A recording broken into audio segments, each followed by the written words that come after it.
Hello friends, आप सभी को दीपावली की ढेर सारी शुभकामनाएं। आज दोस्तों दीपावली के शुभ अवसर पर हम सभी फतेह सीरीज शुरू करने वाले हैं। फतेह सीरीज दोस्तों ये आप सभी के आरपीएफ, एसआई और कांस्टेबल में बहुत ही महत्वपूर्ण भूमिका निभाने वाली है, क्योंकि दोस्तों इसमें हम सभी अब डेली बेसिस पर जो है आरपीएफ, एसआई और कांस्टेबल के लिए जीके जीएस का प्रैक्टिस शुरू करने वाले हैं। डेली दोस्तों आप सभी को 1 से लेकर 50 तक जीके जीएस कराए जाएंगे, जैसे आप सभी के एग्जाम में पूछे जाते हैं, बिल्कुल हूबहू उसी प्रकार। आज के इस वीडियो में दोस्तों हम सभी जो है 2019 में जो आरपीएफ, एसआई और कांस्टेबल में जीके जीएस पूछे गए थे, उन सभी क्वेश्चनों को आज के इस वीडियो में देखेंगे। आज के इस वीडियो में दोस्तों 2019 का जो पीवाईक्यू था दोस्तों, उसे सॉल्व करने वाले हैं। आज पीवाईक्यू सॉल्व करेंगे, उसके बाद दोस्तों डेली बेसिस पर आप सभी को जो है डेली यहाँ पर जीके जीएस का प्रैक्टिस सेट एक मिलने वाला है। इसलिए अगर आप सभी चैनल पर नए हैं तो चैनल को सब्सक्राइब जरूर करिएगा। चलिए पढ़ना शुरू करते हैं। पहला क्वेश्चन यहाँ पर देखते हैं। हमारा पहला क्वेश्चन क्या है? नाभिक के सहज विखंडन की प्रक्रिया क्या है? ये आप सभी के कोई एग्जाम में पूछा गया था। नाभिक के सहज विखंडन की प्रक्रिया क्या है, ये आप सभी से पूछा जा रहा है। तो इसका राइट आंसर क्या है दोस्तों? राइट आंसर है ऑप्शन ए, बिल्कुल हमारा ठीक है, रेडियोधर्मी। क्या रेडियोधर्मी से बोलने या रेडियोधर्मिता बोलने बात एक ही है। नाभिक के सहज विखंडन की प्रक्रिया को रेडियोधर्मी कहते हैं। चलिए क्वेश्चन नंबर 2 देखते हैं। निम्नलिखित में से कौन सी थेरवाद बौद्ध धर्म की पवित्र भाषा है? निम्नलिखित में से कौन सी थेरवाद बौद्ध धर्म की पवित्र भाषा है? तो राइट आंसर क्या है? पाली। पाली जो है दोस्तों बौद्ध धर्म की एक पवित्र भाषा है। अगर बात कर लें कि बौद्ध धर्म की स्थापना किसने की थी, तो गौतम बुद्ध जी ने की थी। किसने की थी? गौतम बुद्ध जी ने। कब इनका जन्म हुआ था? 563 BC में इनका जन्म हुआ था। कहाँ पर? लुम्बिनी वन में। ये भी आप याद रखिएगा। आगे देखते हैं। निम्नलिखित में से कौन सा क्षेत्र प्राकृतिक वस्तुओं का उत्पादन करता है? निम्नलिखित में से कौन सा क्षेत्र प्राकृतिक वस्तुओं का उत्पादन करता है? तो राइट आंसर क्या है? ऑप्शन ए बिल्कुल हमारा राइट है, प्राकृतिक क्षेत्र। प्राकृतिक क्षेत्र ये दोस्तों प्राकृतिक वस्तुओं का उत्पादन करता है। इकोनॉमिक्स में आप सभी पढ़ेंगे कि 3 प्रकार के क्षेत्र होते हैं, एक प्राथमिक क्षेत्र, द्वितीयक क्षेत्र और तृतीयक क्षेत्र। प्राथमिक क्षेत्र में दोस्तों प्राकृतिक वस्तुओं का उत्पादन होता है, जैसे आप रबी की फसल उगाते हैं, जायद की फसल उगाते हैं, खरीफ की फसल उगाते हैं, जैसे धान, गेहूँ, ये सब हो गया ना दोस्तों, ये सब प्राकृतिक में आता है। मछली पालन, मछली पालन, कुक्कुट पालन दोस्तों, ये सब जो है ये प्राथमिक क्षेत्र में आते हैं। और द्वितीय क्षेत्र की बात कर लें तो द्वितीय क्षेत्र में होते हैं जो प्राकृतिक क्षेत्र से उत्पन्न वस्तुओं का विनिर्माण करते हैं, जैसे गेहूं से ब्रेड बनता है तो वो द्वितीय क्षेत्र में आएगा। अगर तृतीय क्षेत्र की बात करें, तृतीय क्षेत्र में दोस्तों वो आता है जो आपसे को सेवाएं प्रदान करता है, जैसे आप कहीं बस से यात्रा कर रहे हैं तो तृतीय क्षेत्र में आएगा। आप ऑनलाइन एजुकेशन ले रहे हैं, ये तृतीय क्षेत्र में आएगा। आप रेलगाड़ी से सवारी कर रहे हैं तो तृतीय क्षेत्र में आएगा। डॉक्टर आपका इलाज करता है, तृतीय क्षेत्र में आएगा। ये सब तृतीय क्षेत्र के हैं। आगे देखते हैं। डाट द्वारा संवैधानिक सुधारों पर श्वेत पत्र तैयार किया गया था। डाट के द्वारा संवैधानिक सुधारों पर श्वेत पत्र तैयार किया गया था। तो राइट आंसर क्या है? ऑप्शन बी बिल्कुल हमारा राइट है, साइमन कमीशन के द्वारा। किसके? साइमन कमीशन के द्वारा संवैधानिक सुधारों पर श्वेत पत्र तैयार किया गया था। आगे देखते हैं। किसी व्यक्ति की पूर्ण आनुवांशिक संरचना कौन है? किसी व्यक्ति की पूर्ण आनुवांशिक संरचना क्या है? तो राइट आंसर क्या है? साम, जीनी या जीन। इसे दोस्तों कहते हैं क्या? किसी व्यक्ति की यह पूर्ण आनुवांशिक संरचना होती है। चलिए आगे देखते हैं। अगला हमारा क्वेश्चन है। निम्नलिखित स्वतंत्रता सेनानियों में से कौन वर्ष 1928 में ब्रिटिश अधिकारी जॉन सैंडर्स की हत्या में शामिल था? निम्नलिखित स्वतंत्रता सेनानियों में से कौन वर्ष 1928 में ब्रिटिश अधिकारी जॉन सैंडर्स की हत्या में शामिल था? तो राइट आंसर क्या है? भगत सिंह जी। भगत सिंह जी ने दोस्तों जॉन सैंडर्स की हत्या की थी। और इनके साथी कौन कौन से? सुखदेव और दोस्तों राजगुरु जो थे, ये भी इनके साथ ही थे। इन पर इसी की वजह से दोस्तों लाहौर षड्यंत्र का मुकदमा इनके नाम चलाया गया था, इसी हत्या के कारण। आगे देखते हैं। निम्नलिखित में से कौन सा ग्रीष्मकालीन ओलंपिक खेल ग्रीष्मकालीन ओलंपिक में खेला जाता है? तो राइट आंसर क्या है? सब डिवीज़न जो है दोस्तों वो ग्रीष्मकालीन ओलंपिक खेलों में खेला जाता है। चलिए आगे देखते हैं। अब अगला हमारा क्वेश्चन है, निम्नलिखित में से किस खेल या खेलों में भारत ने वर्ष 1928 से 1956 तक ओलंपिक में स्वर्ण पदक जीता था? निम्नलिखित में से मोस्ट इम्पॉर्टेंट क्वेश्चन है दोस्तों, ये फिर से पूछे जाने की संभावना इसकी पूरी है। निम्नलिखित में से किस खेल या खेलों में भारत ने वर्ष 1928 से 1956 तक ओलंपिक में स्वर्ण पदक जीता था? तो राइट आंसर क्या है? हॉकी। हॉकी में दोस्तों जीता था। हॉकी के जादूगर किसे कहते हैं दोस्तों? तो मेजर ध्यानचंद जी जो है उन्हें कहते हैं। और अगर बात कर लें कि खेल जो दिवस मनाया जाता है किन के जन्मदिन पर अवसर पर मनाया जाता है, तो मेजर ध्यानचंद जी के। एक बार दोस्तों ये जर्मनी में खेल रहे थे, तब इन्होंने कई मतलब गोल मिस कर दिए, सही से ये गोल नहीं कर पा रहे थे। तो वहाँ के जो करा रहे थे दोस्तों हेड थे, वो पूछे आखिर ध्यानचंद जी आप क्यों आज नहीं सही से खेल पा रहे हैं, क्या दिक्कत है? तो उन्होंने बताया कि हमारे अंदर कोई दिक्कत नहीं है, आपकी फील्ड गड़बड़ है। तो जब फील्ड नापी गई तो 5 सेंटीमीटर छोटी थी, इसलिए दोस्तों इन्हें जो है हॉकी का जादूगर कहा जाता है। और इन्हीं के सम्मान में दोस्तों जो है खेल दिवस मनाया जाता है। आगे देखते हैं, तिब्बत में किस नदी को सिंगी खम्बन शेर का मुहाना कहा जाता है? तिब्बत में किस नदी को सिंगी खम्बन शेर का मुहाना कहा जाता है? तो राइट आंसर क्या है? सिंधु को। किसे कहा जाता है? सिंधु को। ये पाकिस्तान की राष्ट्रीय नदी है, ये भी आप याद रखिएगा। और सिंधु नदी जो सिंधु समझौता 1960 में हुआ था, भारत और पाकिस्तान के बीच हुआ था, ये भी आप याद रखें। भारत की सबसे बड़ी अगर नदी पूछा जाए तो गंगा है। इसकी लंबाई कितनी है? 2525 किलोमीटर इसकी लंबाई है। यमुना कहाँ से निकलती है? तो तिब्बत से निकलती है। यमुना का उद्गम स्थल कौन सा है? यमुनावती है। अगर बात कर लें कि भारत गंगा की सबसे बड़ी सहायक नदी कौन सी है, तो यमुना है। चलिए आगे देखते हैं। अब भारत का संविधान बजट को डॉट डॉट के रूप में संदर्भित करता है। मतलब पूछा ये जा रहा है कि भारतीय संविधान में बजट को किस नाम से जाना जाता है, या फिर भारत का संविधान बजट को डॉट डॉट के रूप में संदर्भित करता है। तो राइट आंसर क्या? ऑप्शन बी हमारा बिल्कुल राइट है। वार्षिक वित्तीय विवरण। क्या? वार्षिक वित्तीय विवरण के रूप में भारतीय संविधान जो है वो बजट को प्रदर्शित करता है। आगे देखते हैं। अगला हमारा क्वेश्चन है, दल बदल विरोधी कानून से संबंधित भारतीय संविधान की कौन सी अनुसूची है? दल बदल विरोधी कानून से संबंधित भारतीय संविधान की कौन सी अनुसूची है? तो 10वीं अनुसूची है। कौन सी है? 10वीं अनुसूची है। आप तो सोच रहे होंगे कि ये किससे संबंधित है, समझ में नहीं आ रहा। दल बदल का मतलब ये दोस्तों, जैसे पहले चुनाव होता था, तो जब एक चुनाव जैसे दोस्तों मान लो पार्टी ए है और पार्टी बी है। पार्टी बी के पास दोस्तों 36 सीट आ गई और पार्टी ए के पास दोस्तों जो है वो 39 सीट आ गई। लेकिन ये तो बहुमत में आ गई, लेकिन बात यह है कि इसके जो सदस्य थे उसे दोस्तों पार्टी बी अधिक रुपए देकर खरीद लेती थी। तो यहाँ से मान लो कि ये दोस्तों यहाँ से 5 सदस्य निकल गए, तो इसके पास तो 34 हो गए बाग, और इसके पास दोस्तों कितने हो गए? 41 हो गए। अब ये बहुमत न प्राप्त करने के बावजूद भी पैसे की लालच में इन सदस्यों को खरीदकर अपनी पार्टी बना सकती थी। और जो दोस्तों यहाँ के सदस्य थे वो इस पार्टी से चुनाव लड़ने के बावजूद भी पैसे की लालच में यहाँ पहुँच जाते थे। इससे जो सरकार थी अच्छे रूप से नहीं चल पा रही थी। इसलिए दोस्तों जो है 10वीं अनुसूची में यह शामिल किया गया कि अगर आप किसी पार्टी का नाम लेकर चुनाव लड़ रहे हैं तो आप अकेले उस पार्टी को छोड़कर नहीं जा सकते दूसरे पार्टी में। अगर जाएंगे तो आपकी सदस्यता को समाप्त कर दिया जाएगा। यही 10वीं अनुसूची में बताया गया है। चलिए आगे देखते हैं। अब अगला हमारा क्वेश्चन है दोस्तों, यहाँ पर देख सकते हैं, मुख्य चुनाव आयुक्त को किसके द्वारा नियुक्त किया जाता है? मुख्य चुनाव आयुक्त को किसके द्वारा नियुक्त किया जाता है? तो राइट आंसर क्या है? राष्ट्रपति के द्वारा। किसके द्वारा? राष्ट्रपति के द्वारा नियुक्त किया जाता है। आगे देखते हैं, निम्नलिखित में से किस आंदोलन में गांधी जी ने करो या मरो का नारा दिया था? तो राइट आंसर क्या है? भारत छोड़ो आंदोलन के तहत। किसके द्वारा? भारत छोड़ो आंदोलन के तहत।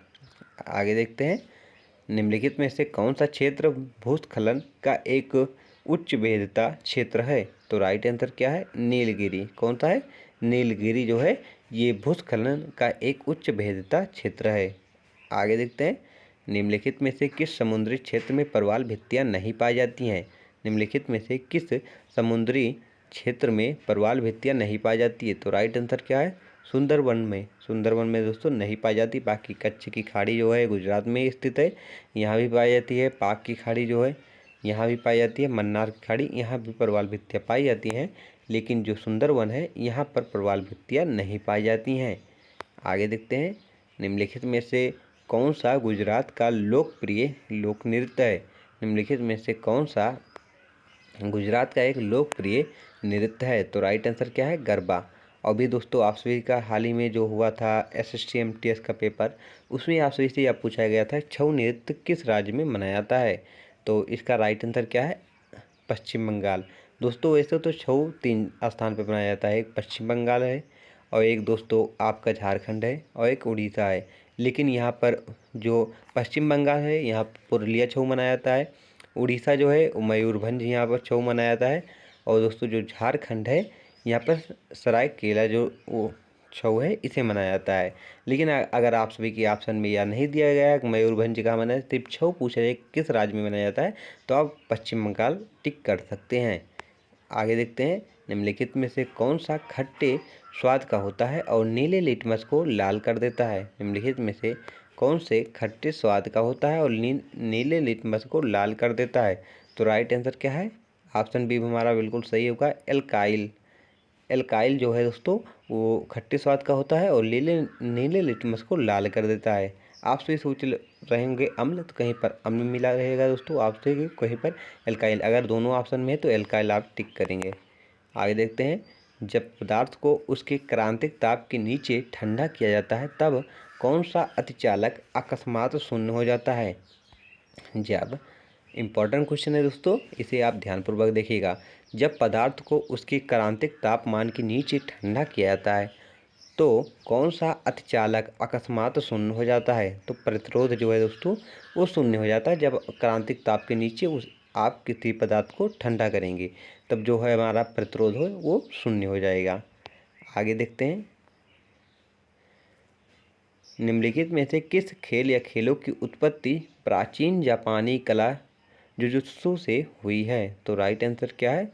जूडो। जूडो जो है दोस्तों इसकी उत्पत्ति जो है प्राचीन जापानी कला से हुई है। आगे देखते हैं, विद्युत चुम्बकीय विकिरण से संबंधित ऊर्जा का एक असतत पैकेट है जिसमें ऊर्जा E होती है जो विकिरण की आवृत्ति V के समानुपाती है, उसे क्या कहते हैं? यहाँ पर डॉट डॉट दिया है, आप सभी यहाँ पर देख सकते हैं डॉट डॉट। विद्युत चुम्बकीय विकिरण से संबंधित ऊर्जा का एक असतत पैकेट है जिसमें ऊर्जा E है होती है जो विकिरण की आवृत्ति V के समानुपाती होती है, उसे क्या कहते हैं? तो उसे फोटॉन कहते हैं। क्या कहते हैं? फोटॉन कहते हैं। आगे देखते हैं, किस गवर्नर जनरल ने ब्रिटिश भारत में व्याप्तगत का सिद्धांत या राज्य हड़पने की नीति तैयार की थी? तो राइट आंसर क्या है? लॉर्ड डलहौजी। इसी के कारण दोस्तों 1857 की क्रांति हुई थी, ये भी आप सभी जानते होंगे, जिसमें मंगल सिंह जी को पहले ही फांसी दे दी गई थी। इन्होंने पहले दोस्तों सितारा, झांसी, अवध ऐसे कई राज्यों को इन्होंने हड़प लिया था और अपने ब्रिटिश साम्राज्य में मिला लिया था। डॉट डॉट में सहकारी समितियों के गठन का अधिकार मौलिक अधिकार प्रदान करता है। क्वेश्चन नंबर 22 यहाँ पर देख सकते हैं आप सभी क्या दिया गया है। डॉट डॉट में सहकारी समितियों के गठन का अधिकार मौलिक अधिकार प्रदान किया जाता है। डॉट डॉट में समितियों के गठन का अधिकार मौलिक अधिकार में प्रदान किया जाता है। तो राइट आंसर किस संशोधन के द्वारा यहाँ पर आपसे से पूछा जा रहा है? तो 97 जो है दोस्तों संविधान संशोधन 2011 के अनुसार यह हमें प्राप्त करता है। चलिए आगे देखते हैं। अब अगला हमारा क्वेश्चन है फ्रेंड्स कि निम्नलिखित में से कौन सा सबसे अधिक विद्युत ऋणात्मक तत्व है? निम्नलिखित में से कौन सबसे अधिक विद्युत ऋणात्मक तत्व है? तो फ्लोरीन जो है दोस्तों ये सबसे अधिक विद्युत ऋणात्मक जो है तत्व है। अगला क्वेश्चन, भारत के नियंत्रक एवं महालेखक परीक्षक के से संबंधित भारतीय संविधान का अनुच्छेद कौन सा है?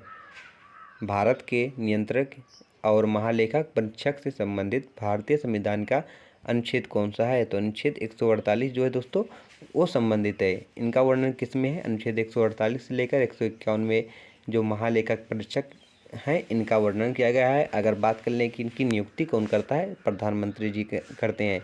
ये अपना त्यागपत्र किसे देते हैं? प्रधानमंत्री जी को देते हैं।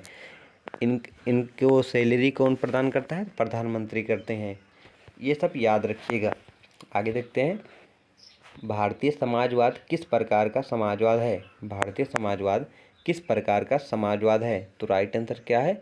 लोकतांत्रिक समाजवाद। कैसा है? लोकतांत्रिक। यहाँ पर जनता का दोस्तों शासन है, जनता के लिए जनता द्वारा शासन, ये दोस्तों क्या कहलाता है? लोकतांत्रिक शासन कहलाता है। आगे देखते हैं, बांज या ओक और शाहबलूत जिसे चेस्टनट कहते हैं के वृक्ष होते हैं। फिर से देख सकते हैं यहाँ पर, बांज और शाहबलूत के वृक्ष डाट होते हैं। किस प्रकार के होते हैं? किस वन में पाए जाते हैं? सदाबहार, चौड़े, पत्तेदार होते हैं। कैसे होते हैं? सदाबहार और चौड़े पत्तेदार होते हैं। ये दोस्तों आप सभी का पीवाई की हुई है 2019 में जो आरपीएफ एसआई का और कांस्टेबल का पेपर हुआ था वहाँ का क्वेश्चन ये है। आगे देखते हैं, ओलंपिक में कुश्ती की कितनी शैलियाँ हैं? ओलंपिक में कुश्ती की कितनी शैलियाँ हैं? तो राइट आंसर क्या है? 2 शैली। कितनी होती हैं? 2 शैली होती हैं। आगे देखते हैं, अहमदिया आंदोलन के संस्थापक कौन थे? अहमदिया आंदोलन के संस्थापक कौन थे? तो मिर्जा गुलाम अहमद। कौन थे? मिर्जा गुलाम अहमद दोस्तों जो थे वो अहमदिया आंदोलन के संस्थापक थे।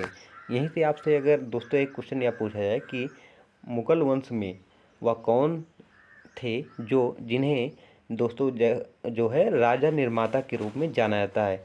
किन भाइयों को राजा निर्माता के रूप में जाना जाता है? तो सैयद बंधु जो थे दोस्तों उन्हें राजा निर्माण के रूप में जाना जाता है।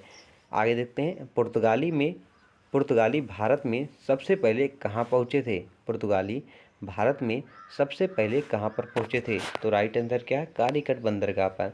और कौन आए थे सबसे पहले? वास्को डी गामा आए थे। आगे देखते हैं, कौन सा उपकरण प्रत्यावर्ती धारा को दृश्य धारा में परिवर्तित करता है? कौन सा उपकरण प्रत्यावर्ती धारा को दृश्य धारा में परिवर्तित करता है? तो राइट आंसर क्या है? ऑप्शन बी हमारा बिल्कुल राइट है। दृष्टकारी जो है दोस्तों यह प्रत्यावर्ती धारा को जो है किस में परिवर्तित करता है? दृश्य धारा में परिवर्तित करता है। आगे देखते हैं, भारतीय संविधान में भारतत्व शब्द का अर्थ है। भारतीय संविधान में भारतत्व शब्द का अर्थ क्या है? यहाँ पर ऑप्शन देख सकते हैं क्या है? पड़ोसी होने का एहसास कराता है, या फिर मित्रता का भाव दिखाता है, या फिर कूटनीति का भावना, या फिर भाईचारे की भावना। तो राइट आंसर क्या है? भाईचारे की भावना। भारतत्व का अर्थ क्या है? भाईचारे की भावना। आगे देखते हैं, वायसराय कर्जन ने किस वर्ष बंगाल विभाजन की घोषणा की थी? वायसराय कर्जन ने किस वर्ष बंगाल विभाजन की घोषणा की थी? तो राइट आंसर क्या है? ऑप्शन हमारा सी बिल्कुल राइट है। 16 अक्टूबर 1905 को इन्होंने यह घोषणा की थी। यहाँ से यह भी क्वेश्चन पूछा जा सकता था, 1905 में बंगाल विभाजन की घोषणा किसने की थी? तब ये आपका राइट आंसर क्या होगा? Viceroy Curzon. ये भी आप याद रखिएगा कि वायसराय कर्जन ने किया था। आगे देखते हैं, ग्रीष्मकाल एवं शीतकाल में पशुओं का ऊंचे चारागाहों और नीची घाटियों के मध्य मौसमी संचलन कहलाता है। क्या कहलाता है? ये आपसे से पूछा जा रहा है। तो राइट आंसर क्या है? ऑप्शन बी हमारा बिल्कुल राइट है। ट्रांसह्यूमेंस। क्या कहलाता है? ट्रांसह्यूमन। बहुत से लोग क्या कहेंगे कि पशुचारण कहलाता है, लेकिन पशुचारण बिल्कुल गलत है। क्या कहलाता है? ट्रांसह्यूमेंस कहलाता है। किसमें? ग्रीष्मकाल एवं शीतकाल में पशुओं का ऊंचे चारागाहों और नीची घाटियों के मध्य मौसमी संचलन को क्या कहा जाता है?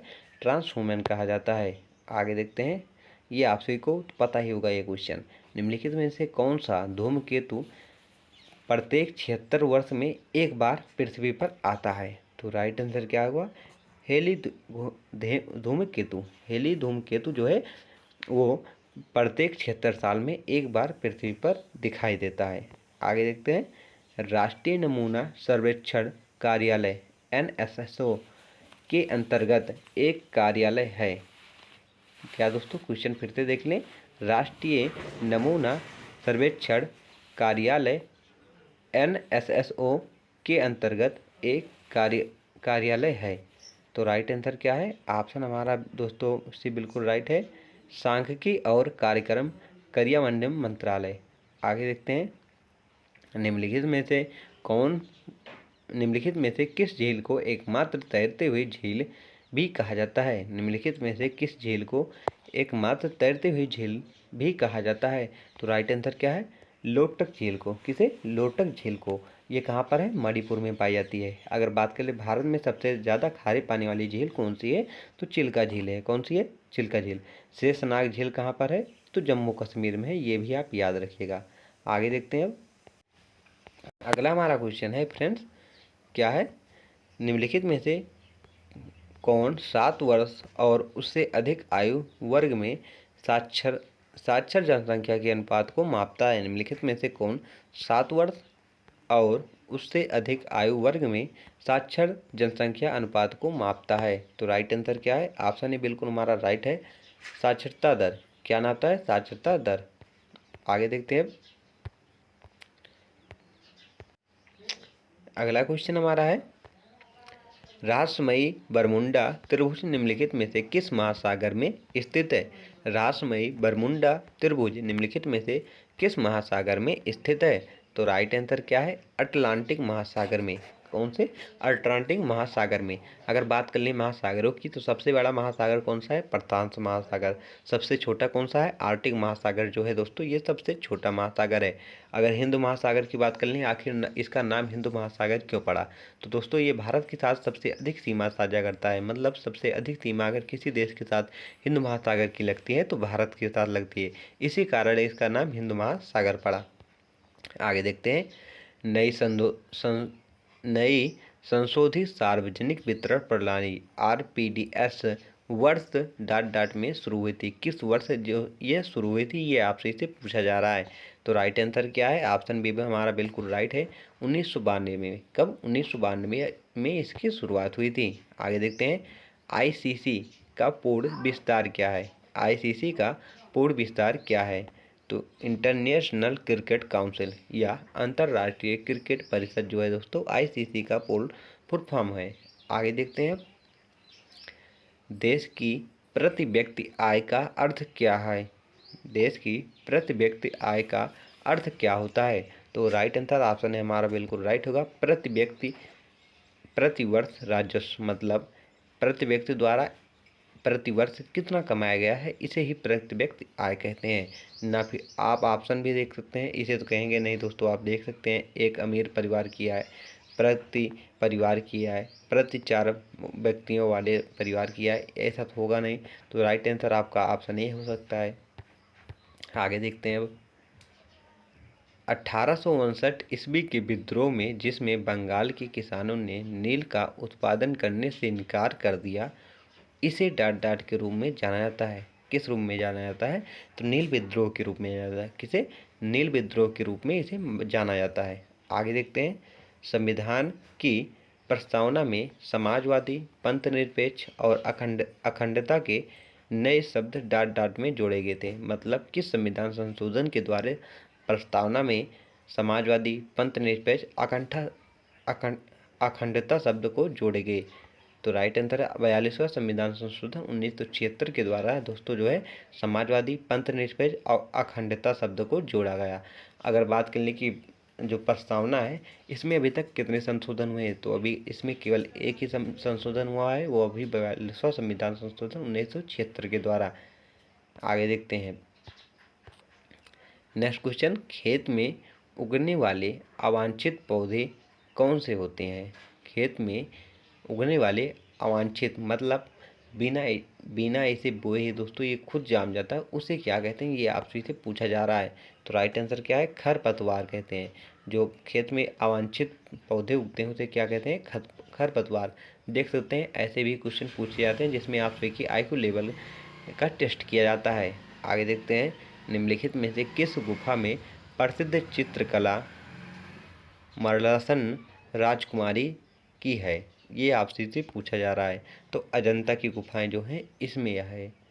आगे देखते हैं, मौलिक अधिकार की विशेषताएं डाट डाट से ली गई हैं। मौलिक अधिकार की विशेषताएं डाट डाट से ली गई हैं। तो राइट आंसर क्या है, संयुक्त राज्य अमेरिका के संविधान से। किससे, संयुक्त राज्य अमेरिका के संविधान से। दोस्तों वीडियो लास्ट तक देखिएगा, लास्ट में आप सभी को बताएंगे कि आगे कौन से सब्जेक्ट पर आप सभी को अधिक फोकस करना है, ताकि आप सभी अपना एग्जाम क्रैक कर सकें। कहाँ से क्वेश्चन ज़्यादा पूछे जाने की संभावना है, ये आप सभी को ज़रूर बताएंगे। कौन से टॉपिक पर आप विशेष ध्यान दें, ये आप सभी को वीडियो के लास्ट में बताने वाले हैं, इसलिए वीडियो को लास्ट तक ज़रूर देखिएगा। आगे देखते हैं अब, निम्नलिखित में से कौन सी महान झील पूरी तरह से संयुक्त राज्य अमेरिका में स्थित है। निम्नलिखित में से कौन सी महान झील पूरी तरह से संयुक्त राज्य अमेरिका में स्थित है। तो राइट आंसर क्या है, ऑप्शन हमारा सी बिल्कुल राइट है। मिशिगन झील जो है वो पूरी तरह से संयुक्त राज्य अमेरिका में स्थित है। चलिए आगे देखते हैं अब, DNA का प्रत्येक पॉलीन्यूक्लियोटाइड छोटी इकाइयों से बना होता है, जिन्हें डाट डाट कहते हैं। जिन्हें क्या कहते हैं, तो उसे दोस्तों क्या कहते हैं, न्यूक्लियोटाइड कहते हैं। किसे क्या कहते हैं, न्यूक्लियोटाइड। क्वेश्चन फिर से देख लें, इंपॉर्टेंट क्वेश्चन है। DNA का प्रत्येक पॉलीन्यूक्लियोटाइड छोटी इकाइयों से बना होता है, जिन्हें डाट डाट कहते हैं, उन्हें क्या कहते हैं, न्यूक्लियोटाइड कहते हैं। क्या कहते हैं दोस्तों, न्यूक्लियोटाइड कहते हैं। नेक्स्ट, सर्विस शब्द निम्नलिखित में से किस खेल से संबंधित है।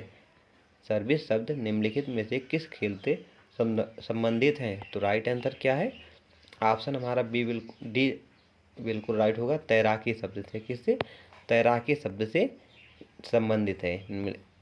आज का हमारा लास्ट क्वेश्चन फ्रेंड, निम्नलिखित में से कौन सा विश्व का सबसे बड़ा तंबाकू उत्पादक देश है। निम्नलिखित में से कौन सा विश्व का सबसे बड़ा तंबाकू उत्पादक देश है। तो राइट आंसर क्या है, चीन। चीन जो है दोस्तों विश्व का सबसे बड़ा तंबाकू उत्पादक देश है। वहीं बात कर लें अगर चाय की, चाय सबसे अधिक किस देश में उगाई जाती है, तो चीन में। कॉफ़ी की बात करें, ब्राज़ील में। अगर बात कर लें भारत में सबसे अधिक चाय कौन सा राज्य उत्पादन करता है, असम करता है। तो फ्रेंड्स अब आप सभी को यह बता दें कि आप सभी को RPF, SI और कांस्टेबल के लिए किन विषयों पर अधिक फोकस करना है, कहाँ से ज़्यादा क्वेश्चन पूछे जाने की संभावना है। तो फ्रेंड्स आप सभी तो सबसे ज़्यादा ध्यान दीजिएगा GK GS में पॉलिटी। किसमें, पॉलिटी पर विशेष ध्यान दें, क्योंकि आप सभी अभी प्रैक्टिसल ये जो PYQ है इसे आप सभी ने सॉल्व किया। इसमें आप सभी ने देखा होगा कि लमसम पॉलिटी से दोस्तों 7 से 8 क्वेश्चन पुटअप किए गए हैं। कितने, 7 से 8 क्वेश्चन पॉलिटी से पुटअप किए गए हैं। दूसरे स्थान पर आप सभी को किस सब्जेक्ट पर फोकस करना है, तो स्टैटिक जी का, सॉरी स्टैटिक जी के, किस पर, स्टैटिक जी के पर आप सभी को और अधिक फोकस करना है, क्योंकि इसमें भी दोस्तों आप सभी से लगभग इस जो सॉल्व किए भी, इसमें दोस्तों दिखाई दे रहा है 7 से 8 क्वेश्चन ये भी इसमें से भी पूछा गया है। इन दो सब्जेक्टों पर अधिक फोकस करें। इसके बाद दोस्तों आप इतिहास, इसे भी तो आप पढ़ सकते हैं, लेकिन ये 2 सब्जेक्ट आप हल्की मत लें। और आप देख सकते हैं कि इसमें साइंस का भी अधिक रोल है। साइंस में भी क्वेश्चन का 5 या 6 क्वेश्चन साइंस का भी पूछा गया है। इस प्रकार अगर आप सभी को पता होगा किस सब्जेक्ट पर अधिक फोकस करना है, तब आप सभी को आसानी होगा परीक्षा को पास करने में। आप सभी जुट जाते हैं इतिहास, पहले प्राचीन पढ़ेंगे, आधुनिक पढ़ेंगे, मीडियम पढ़ेंगे, ये पढ़ेंगे, और वहाँ से कितना क्वेश्चन पूछा जा रहा है, 1 या 2 या 3 क्वेश्चन, कितना, 2 या 3 क्वेश्चन पूछा गया। पहले आपसे ने देखा होगा कि पूछा गया था पॉली वाला, जो दोस्तों पूछा गया था, जो बौद्ध धर्म की है भाषा के बारे में पूछा गया था। वहाँ 1 क्वेश्चन मिला था और 1 क्वेश्चन और मिला था, ज़्यादा वहाँ से क्वेश्चन नहीं मिले थे। इसलिए आपसे जो है पॉलिटी, स्टैटिक और साइंस पर विशेष ध्यान दें, यहाँ से क्वेश्चन बार बार पूछा जा रहा है। तो फ्रेंड्स आप सभी को वीडियो कैसा लगा कमेंट बॉक्स में ज़रूर बताएं। अगर वीडियो पसंद आ रहा है चैनल को सब्सक्राइब करें और वीडियो को लाइक करें तथा अपने फ्रेंड्स के पास ज़रूर शेयर करें और अपना फीडबैक दोस्तों कमेंट बॉक्स में ज़रूर बताएं कि आप सभी को वीडियो कैसा लग रहा है। Thank for watching this video.